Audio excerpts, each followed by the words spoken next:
Yo, what's going on, everyone? So today, I'm going to be building a maintenance message system.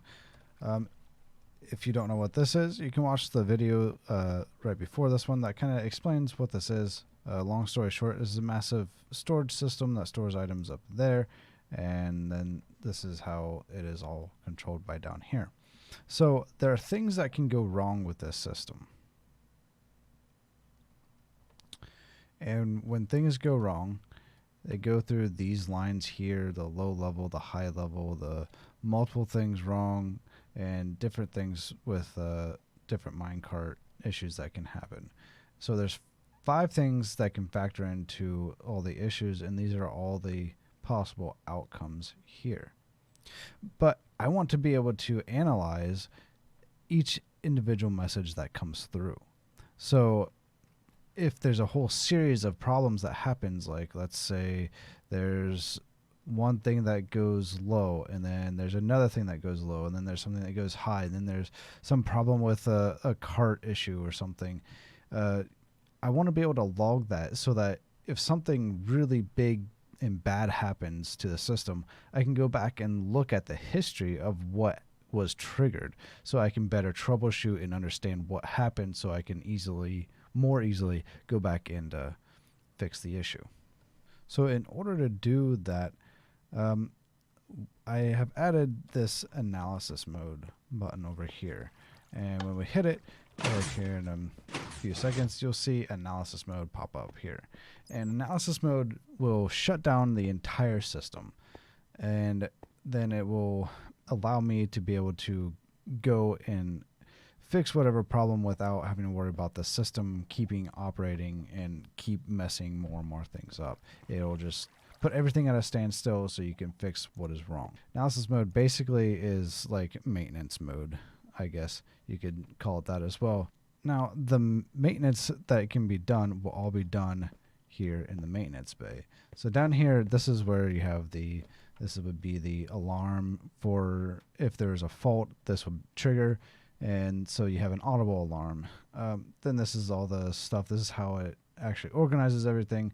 It's actually kind of a complex circuit to make it work all properly.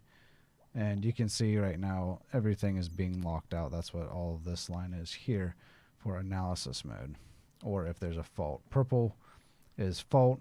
The dark gray here is analysis. So this is all fault stuff, but if there is analysis mode, then it's coming into here, but this is what they share in common. That's why it is kind of a zigzag pattern like that, or alternate colors. So the way I want this to work is, because this is the maintenance bay, I want to be able to come down in here and go down some steps and come down a hallway to maybe about right here, about halfway or so underground. Let's see, about where's this at? Perfect, about halfway, somewhere around in there. And this is where the inputs will be coming in at, so that you can see all the maintenance messages that have happened. And then the actual storage of the memory, the actual memory storage for the fault storage will be done back here. It'll all be somewhere around here, maybe. So let's get to work. Okay, so I have kind of played around with some designs. I kind of knew what I was going to be doing beforehand because I was thinking about it for a while. And at first I came up with this, and I thought, I think I can make that smaller. And I did. I made it 2 blocks smaller, 3 blocks shorter. 3 blocks shorter, and about 2 blocks shorter this way here. And it's a lot more simplistic, uses less redstone. So to give you an idea of what we'll be doing, it's basically just saving memory inputs. So if we just want, we'll just do that there.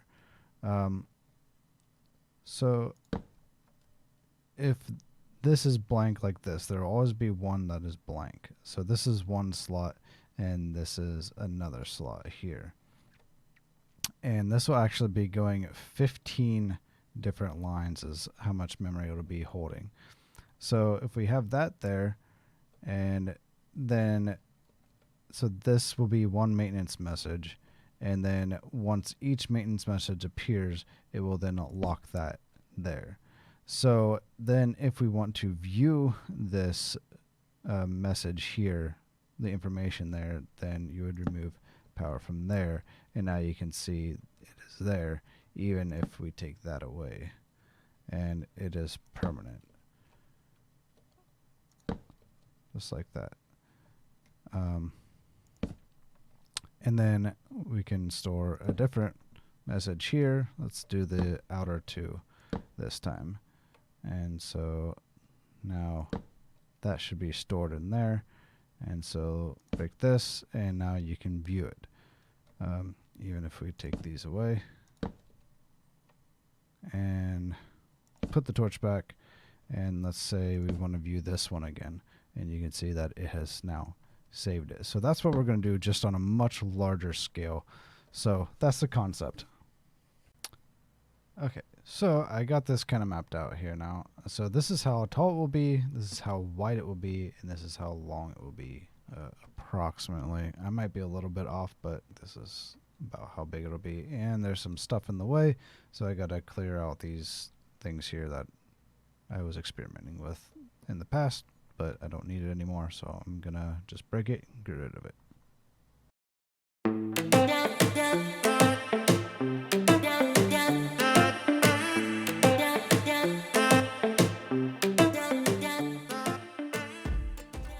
Alright, so I think the way that I'm gonna do this is just do time lapse like this with a nice little voiceover. A lot of YouTubers that I watch that do Minecraft videos do a lot of this sort of thing. And I like this sort of format where because they're just building big builds that take hours and hours. I mean, this took me, there was 19 and a half hours of recorded video that I had, but not all of that was me building. A lot of it, I'd say a good 3 to 4 hours of it was just me sitting still, because I would get distracted watching other streams, or I'd watch a movie, or I'd go get something to eat, that sort of thing. And this has been a bit of a challenge for me, because I'm not good at talking, as stupid as that is. And so I can't tell you how many times I've recorded this already and just thought, nah, that's dumb. I paused too much. But anyway, so I'm going to try my best to just do a voiceover. I'm probably going to pause a little bit. I'm probably not going to voice over all of the time lapse here, but I want to try and voice over as much as I can to explain some stuff. So, but the part that you just saw right there, the two repeaters there, the one repeater going to the side of the other, that's how it saves all the memory. So there's going to be 10 lines, so you can see I'm working on the second line there, and there's the 10th line. Each line has 15 inputs, because there's 15 bits of information per input that that one message can have. So there's 150 bits total of information that it holds. But the repeaters, though, you see the repeaters right there, how one's going to the side of the other. The repeater going into the side of the other repeater, that will always be powered, unless if it is being recorded on. And what happens there is, the reason why it's always powered is because then it locks out the other repeater in whatever condition it's in, whether it's powered or unpowered. And so that's how it saves each bit of information. And then these lines up top there, that is how, when you request to see a line of information, so since there will be 10 lines, if you want to see line number 4 and you selected line number 4 to view, then all that information goes up and over the top there and all the way over to where the monitor station is, the maintenance station, I guess. And see these little lines right here. So these lines go to this little redstone torch towers right there, and then this is a selector there, that's how it selects which line that it will go to. So it selects, it just goes in order of 1 to 10. That's actually a bad design. Later on you see me redesign it.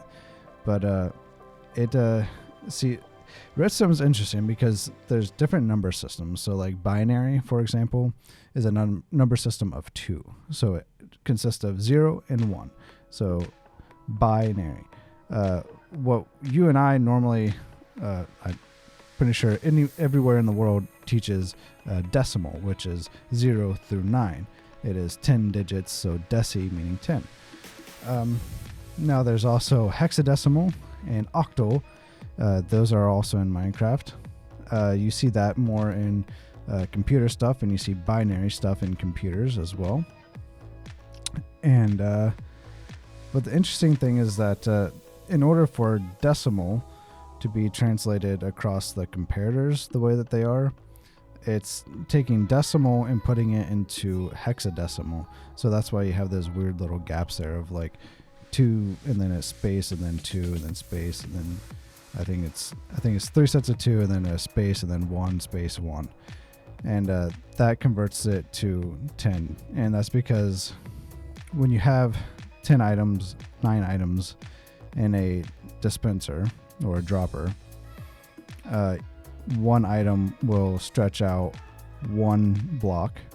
It'll push out a signal 1 block. And then if you have 2, it pushes out signal to 3 blocks.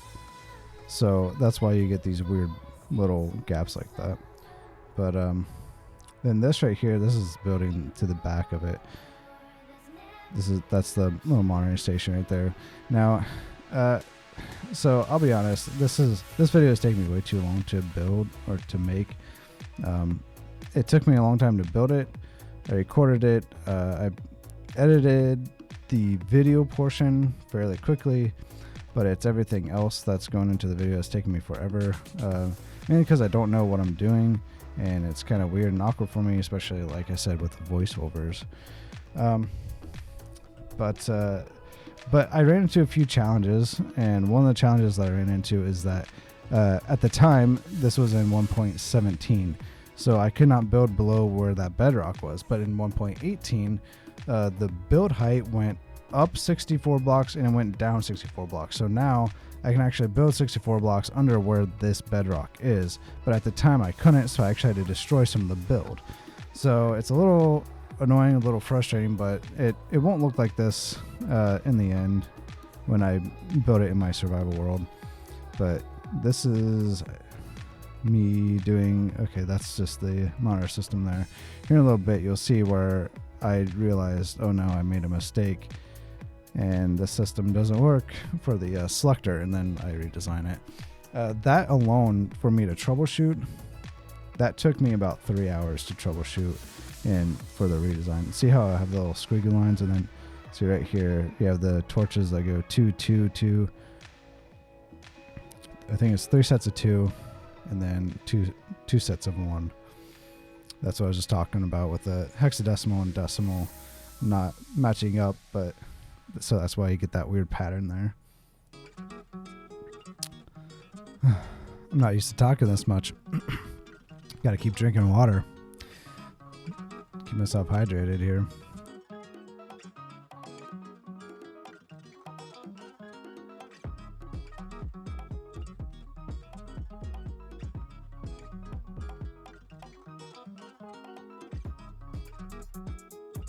So this right here, this is the selector on the other side. So it has selectors on both sides. The selector on the memory portion, that controls what line is active that will be recorded on. So if the line of repeaters that lock each other out, if there's no redstone signal going to that, see, this is me realizing I made a mistake. And then the troubleshooting begins. I didn't think I was going to be able to figure it out, but I ended up figuring it out in the end. It was a really stupid little thing that I had to do in order to figure it out. But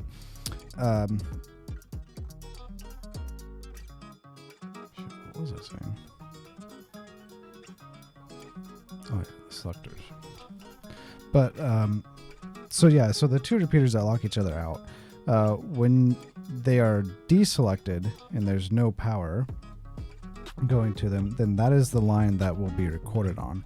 So as soon as that the system recognizes that there's been a fault, then it will hit the selector, and the selector will switch to the next line. And so whatever condition that all those inputs are in, it will then switch to the next line and then power all those repeaters, and then it will say them in those states of on or off. And so that's how it saves each message. And then the selector on this side, on the monitor side, I suppose, that is how you select what line you want to view. So you push buttons and it selects through, it cycles through 1 through 10, and then it pushes out a binary,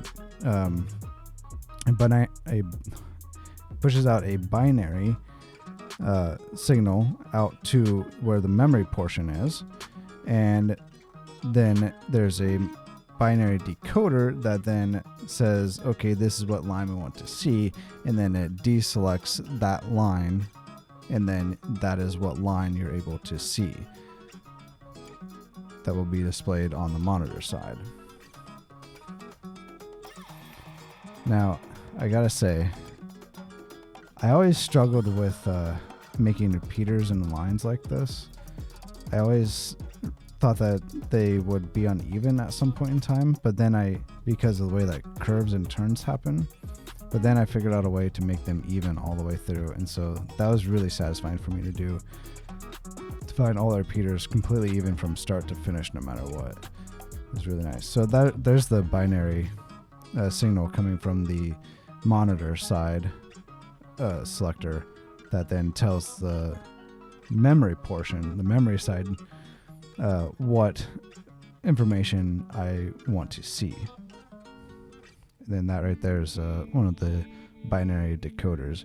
So there's also binary line right there that goes from the memory portion back over to the monitor portion, and that is what tells the monitor portion what line is actually being displayed, what number line is actually being displayed, and then it shows all that information for that specific line that is active. So when you're looking at the monitor, you have two parts. There's the active and there's the selected of what you want to see.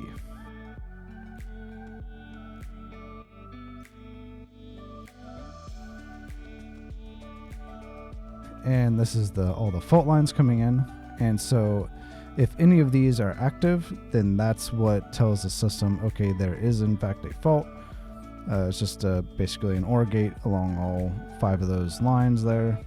And so if one of them goes active or changes, whether if it be on or off, then it will automatically record that, because there may be multiple faults, right?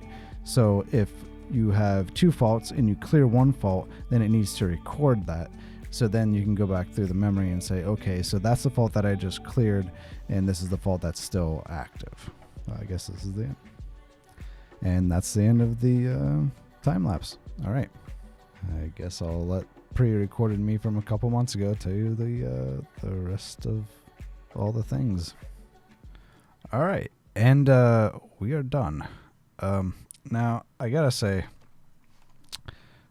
oops, there we go. This thing is way bigger than what I imagined. Like, I designed all this in my head, and I knew it would be pretty big, but I mean, with all the lines from like the binary locator bus coming down here, and the fault bus coming down here, and I just all this stuff over here. This receives signal from over here from the system over there, and then the system over there receives signal from this stuff over here. It's just it's just kind of bigger than what I thought it was going to be, but it's pretty epic though. I'm actually really happy with how it turned out. The thing about this is that it's also much longer under here. I'm kind of limited by space in this world because this is just a flat world. And so I'm limited by the bedrock because you can't build below the bedrock there. So in the actual build, when I build this in my survival world, this will all be scrunched down a lot more because I'll be able to build down below. That's also why I kind of had to build through the floor here. This will all be underneath all of this. It'll look a lot cleaner than this in the actual build. That stuff will actually be closer to like right underneath the display here. Hopefully that's not too much redstone in like one chunk. I don't, because there you do experience some lag because of all these observers going, especially when you have a lot of stuff happening. I mean, if you have all these active at one time, that is 900 pixels, each having this many observers doing something. So this will all be a lot more scrunched together. It'll be down farther, so it'll look a lot cleaner, and it'll take less time, because when I show you it later on, you'll see that it actually takes some time between when you request the information to when you actually get the information. So this will be a lot more condensed down. All right, so here we are in the control center. First thing we're going to do is I have the module that holds all the yellow wool. I have it maxed out already to the point where it only needs one item in it.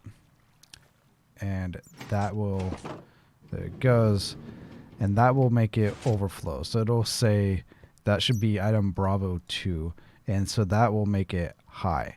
Now what I'm going to do is do Charlie 3. We'll see what we get here.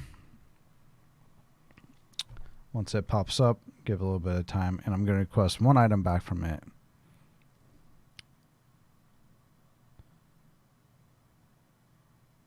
And so Charlie 3, give that a second, and I'm going to request back one item. And this is the system that I already have. You can see it's already low. So once you request one item, it will make it go low. So we're going to turn off this because that's kind of annoying. And so now that there's an error, everything is locked out. So if I were to take this item here, this is a slime block that came from Charlie 3, and I were to toss it back in here, you can see there's nothing that will happen. In order to actuate that, I actually have to go into analysis mode, I have to hit this here. This is the IDD re-enabler, and IDD stands for Item Dump and Dispense. Item Dump and Dispense, or the IDD here, that's all the stuff under here.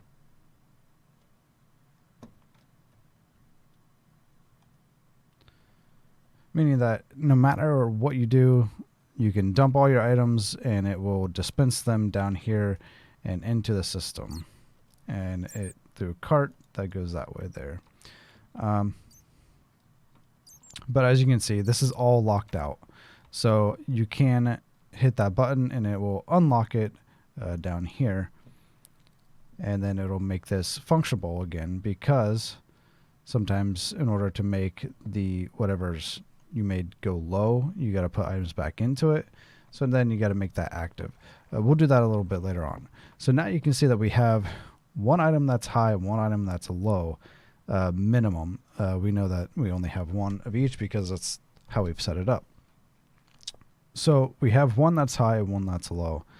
Now, if we were to take a hopper cart here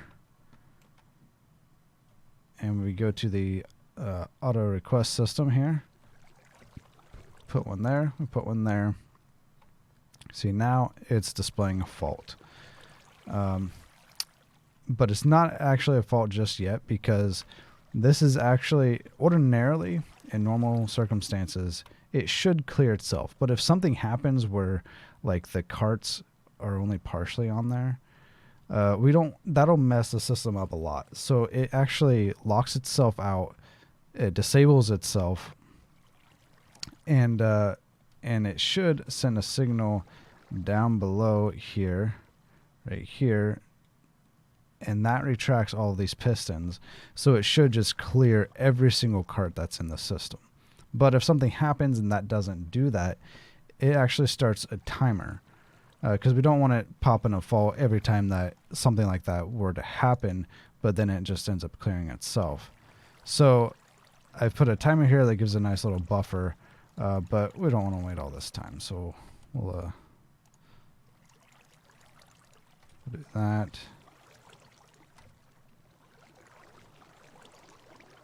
There. So that'll give us a little bit of time to play with. Now, also, the other error that can happen is if we have, let's do 3 stacks like that. That means that there's a lot of items building up here, which means for whatever reason there's a clog. So it gives us time for the system to clear it out, but if it doesn't clear it out within a certain amount of time, which I just have it set to a generic thing here, then it can cause some issues. So we'll give it some time as well. And so this one's about to go active, and when it does that, it'll show error multi-error, and that means that there's a lot of things that just went wrong. So there it goes, there's the signal, and it'll change here in a second. There it goes, error multi-error. And then the IDD clog should actuate soon as well. Okay, so that is about to actuate. Here in a second, you'll see it go off. There it goes, and that will not change anything down here because this error comes up when you have a whole bunch of things wrong and too many things to display on there. So now you can see that all the different things that can cause faults are active. You have high, you have low, you have multiple things that are high or low. You have the cart and you have the IDD. So everything here is on, and you can see that actuates this one here, which is high, low, cart, IDD. If all of them are on, then it displays this, and so that's why it displays what it's displaying. So this big redstone thing that I just built, what it does is it captures everything that just happened, all the errors that just happened. This is where you see it at.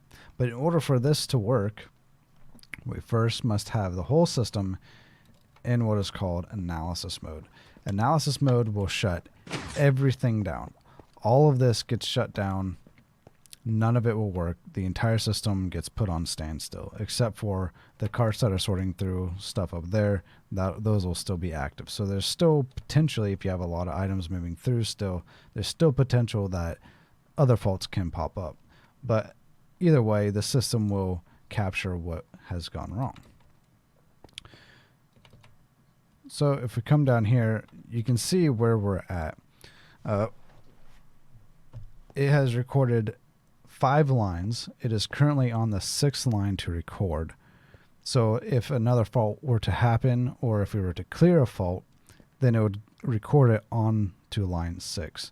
And you can see everything that is active right now. So you can see that Charlie 3 and all the different faults are active. But on line 1, this is what was recorded on line 1. So we know. So if you're looking at this from troubleshooting, if you didn't know anything about what just happened, then you can come back and look at this and you can see distinctly, okay, the first thing that happened is that Charlie 3 was showing low.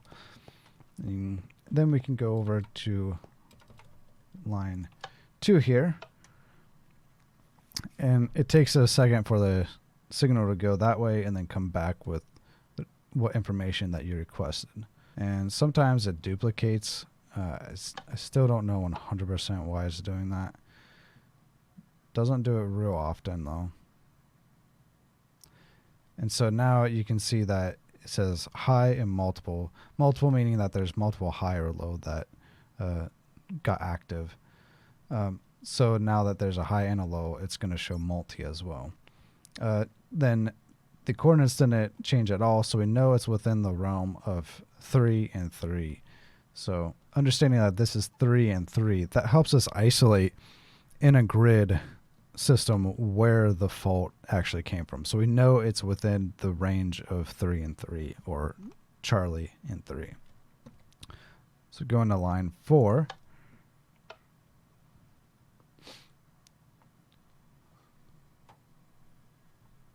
we see that the multi-cart failed, and line 5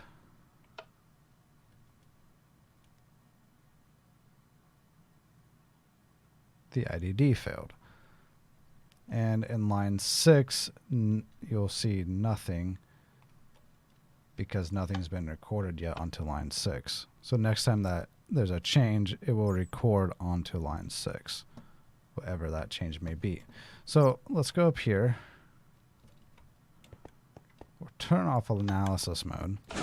And so the best place to look is that you know that where it ended, two things failed. One was a cart, and one was the IDD. So those are where you want to start out at, because that's what causes the error, multi-error, where you don't, it's very vague, you don't know exactly what's wrong. So then we can get rid of that and get rid of that. And in order to clear the clog, what we'll do is, so what I was talking about earlier is the IDD re-enabler. We'll hit that, and then that will allow the carts to go down there and grab everything. Now the system depends on items flowing, and when there's a clog, items are not flowing. They're just stagnant down there. So it'll be using a lot more chests than what it really needs to get all the items out. It'll probably use about, I think it will use about 10 of these chest carts here. But it creates kind of something interesting. All right, so we see the first cart coming through, and this is where the target blocks go. So you can see that that's going in there and dumping the target blocks, and it's perfectly timed because it's items that flew into there, so it's based off the same exact timing. So as soon as this one leaves, you see the next one coming in. So I'm just going to show you kind of how this works here.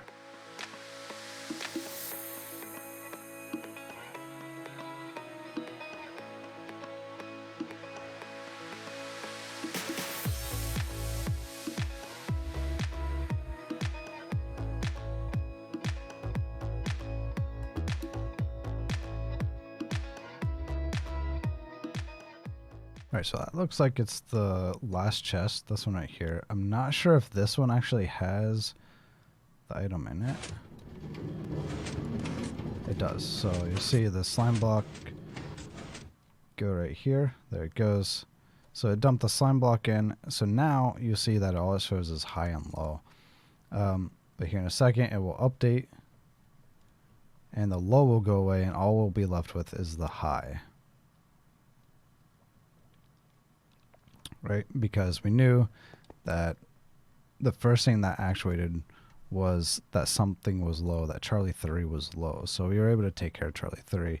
So in the end, we're able to see the very last thing that's wrong, which is Bravo 2 is high. So in order to fix that, all we got to do is hit Bravo 2.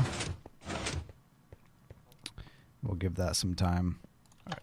And we'll request back one item. Let's see if that goes away. It's hard to judge how much time it really needs.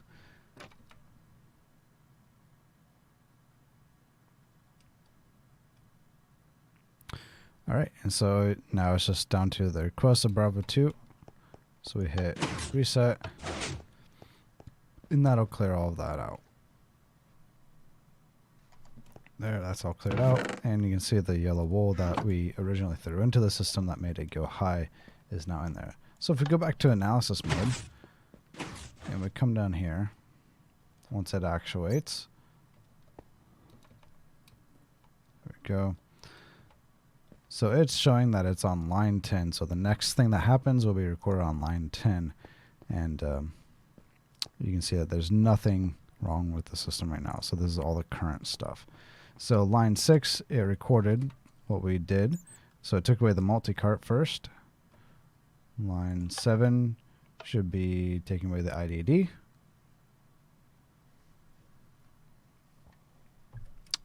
And line 8 should be taking away the low. And it will take away the multi. And then it displays the final thing, which is only one item. So there's the high and the Bravo 2. And once we fix that, then line 9, or I'm wrong, and it duplicated it.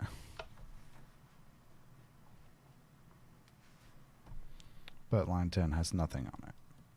And so what we can do now is if we go back to 1, we flip this switch here.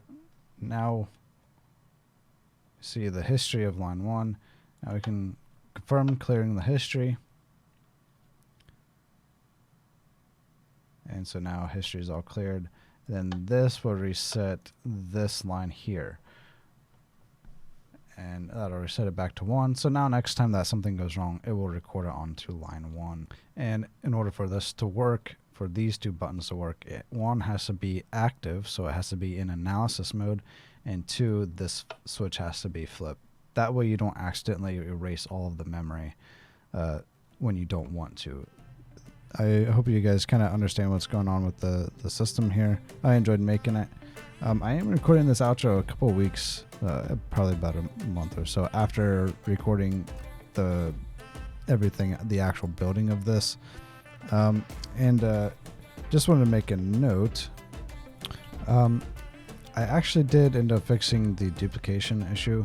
It was basically I just needed more of a buffer here from the signals coming in, and I also needed to make a little bit longer signal before it actually would enter to save the information. So it gives more buffer and takes a little bit longer before it'll save, and that prevented all the duplication stuff because it was trying to do it twice where it shouldn't have been trying to do it twice. So this right here, putting a couple extra repeaters here and a couple extra comparators there, that fixed the issue.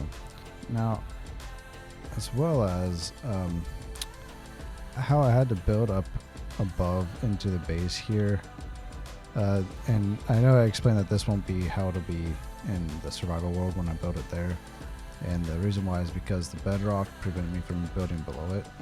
But at this point in time, the new update is out, 1.18. So if I would have waited like a month or so to actually build this, I could have actually just built it underground, because you can see how much further you can actually build underneath the bedrock in this flat world that was generated pre 1.18. I'm kind of mad about that actually, because now this doesn't look right in my world when I'm trying to experiment with stuff, because I'll be experimenting with stuff right here and over there.